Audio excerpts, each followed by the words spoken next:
అందరికీ నమస్కారం. నేను మీ కాకు మురళీరెడ్డి, న్యాయవాది.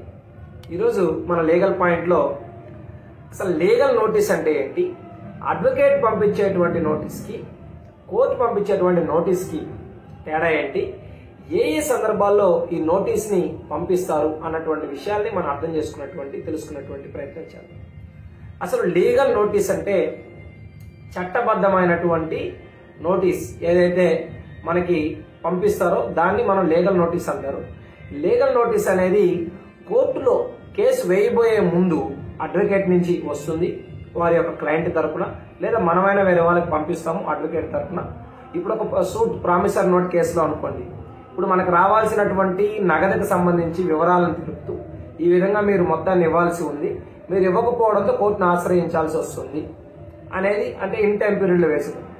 లేదా ఒక చెక్ బౌన్స్ అయింది, మీరు వేసినటువంటి చెక్ బౌన్స్ అయింది కాబట్టి ఆ అమౌంట్ని మీరు ఈ తేదీ లోపల ఈ నోటీస్కి రిప్లై ఇచ్చి దీన్ని మీరు ఏదైనా సెటిల్ చేసుకొని నా క్లయింట్కి మీరు కట్టినట్టయితే మేము ప్రొసీడ్ అవ్వము, లేదంటే మీరు కట్టని పక్షంలో మేము కోర్టు ద్వారా డబ్బులు వసూలు చేసుకునేందుకు మేము చట్టపరమైనటువంటి చర్యల కోసం వెళ్తాము అని కేసు వేయక ముందు ఒక క్లయింట్ న్యాయవాది ద్వారా పంపించేదాన్ని మనం అడ్వకేట్ నోటీస్ అంటాం. దాన్నే సహజంగా జనరల్గా లీగల్ నోటీస్ అని కూడా అంటూ ఉంటాం.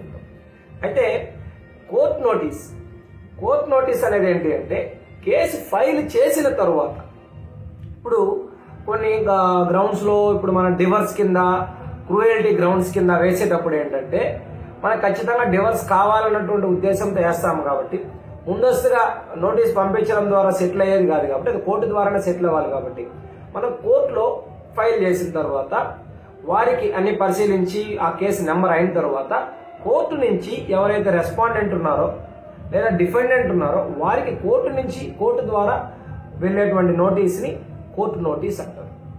అయితే కోర్టు నుంచి నోటీసులు మాత్రమే వస్తాయా అంటే కాదు, కొన్నిసార్లు సమన్లు అంటాం. ఇప్పుడు సమన్ అంటే ఏంటి అంటే ఏ రోజు మీరు కోర్టుకు హాజరవ్వాలి, ఏ కేసు నిమిత్తం మీరు హాజరవ్వాలి అనేటువంటి నెంబర్ని ఇచ్చి ఏ సమయానికి మీరు హాజరవ్వాలి అనేటువంటి విషయాల్ని తెలుపుతూ పలానా తేదీన మీరు కానీ లేదా మీ తరపున మీ ద్వారా న్యాయవాది ద్వారా కానీ క్రిమినల్ కేసులు అయితే ఖచ్చితంగా ముద్దాయిలు కూడా రమ్మనేటువంటి పరిస్థితి ఉంటుంది. కాబట్టి అటువంటి పరిస్థితుల్లో కోర్టు నుంచి సమన్ అనేది మనకి రావడం జరుగుతుంది. కాబట్టి చాలా మంది లాయర్ నుంచి వచ్చేటువంటి నోటీస్కి, కోర్టు నుంచి వచ్చేటువంటి నోటీస్కి కొంచెం డిఫరెన్స్ తెలియక ఇబ్బంది పడుతూ ఉంటారు. కేసు వేయబోయే ముందు మనకి వచ్చేటువంటిది లాయర్ ద్వారా వస్తుంది, లాయర్ నోటీస్ లేదా అడ్వకేట్ నోటీస్. ఫైల్ చేసిన తర్వాత ఎవరైనా అవతల వాళ్ళ ఎదుటి వ్యక్తి కేసు కోర్టులో ఫైల్ చేసిన తర్వాత వారి నుంచి కోర్టు నుంచి మనకు వచ్చేటువంటిది కోర్టు నోటీస్ లేదా కోర్టు నుంచి సమన్ అంటాం. మనం పలానా తేదీకి కోర్టులో అటెండ్ అవ్వాలి అన్నటువంటి విషయాల్ని తెలియజేసేటువంటిది కోర్టు నోటీస్. ఇది ఈ రెండింటికి కూడా తేడా. లీగల్ నోటీస్ అనేది క్లయింట్ యొక్క అంగీకారంతో క్లయింట్ చెప్పినటువంటి సమాచారం ఏదైతే ఉందో దాన్ని దగ్గర పెట్టుకుని అడ్వకేట్ నోటీస్ తయారు చేసి పంపిస్తారు. ఈ నోటీసులో సంతకం ఉండొచ్చు, ఉండకుండా కూడా పంపించవచ్చు. కానీ అడ్వకేట్లు సాధారణంగా ఆఫీసులో ఫైల్ చేసే కాపీలో ఎవరైతే క్లయింట్ ఉంటారో వాళ్ళ సంతకం తీసుకుంటారు. తయారు చేసిన తర్వాత వారికి అన్ని చదివి వినిపించి అన్ని సరిగా ఉన్నాయా లేదా అన్నది తర్వాతే నోటీస్ అనేది ఎదుటి పార్టీకి పంపించడం కూడా జరుగుతుంది. కోర్టులో అయితే కోర్టులో నెంబర్ అయిన తర్వాత మనం ఏదైతే వాళ్ళకి పంపించాలో రిజిస్టర్ పోస్ట్ ద్వారా కానీ కోర్టు ద్వారా వెళ్ళాల్సిన వాటికి బత్తా కట్టడం అంటారు. ఆ బత్తా అనేది కట్టిన తర్వాత స్టాంప్ ఛార్జెస్, డ్యూటీస్ ఏవైతే ఛార్జెస్ ఉంటాయి, పోస్టల్ ఛార్జెస్, ఇవన్నీ కూడా ఆర్పీలు ఇవన్నీ పే చేసిన తర్వాత కోర్టు నుంచి సంబంధిత రెస్పాండెంట్ ప్రతివాదులకి ఎవరైతే మన కేసు వేస్తున్నామో వారికి అనేది సమన్ రూపంలో చేరడం అనేది జరుగుతుంది. ఇది అడ్వకేట్ పంపించేటువంటి నోటీస్కి, కోర్టు ద్వారా వచ్చేటువంటి నోటీస్కి మధ్య ఉన్నటువంటి వ్యత్యాసం.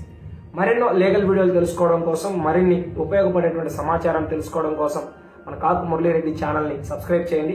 ఈ వీడియో మీకు నచ్చినట్లయితే మీ మిత్రులతో షేర్ చేసుకోండి. ఎటువంటి వీడియోలు చేస్తే బాగుంటుంది, ఈ వీడియో పైన కూడా మీ అభిప్రాయాలను తప్పనిసరిగా కామెంట్లలో తెలియచేయండి. ఈ వీడియోని మీరు లైక్ చేయడం ద్వారా ఈ వీడియో మరింత మందికి యూట్యూబ్ పంపించేందుకు అవకాశం ఉంటుంది కాబట్టి తప్పనిసరిగా లైక్ చేయండి. నమస్కారం.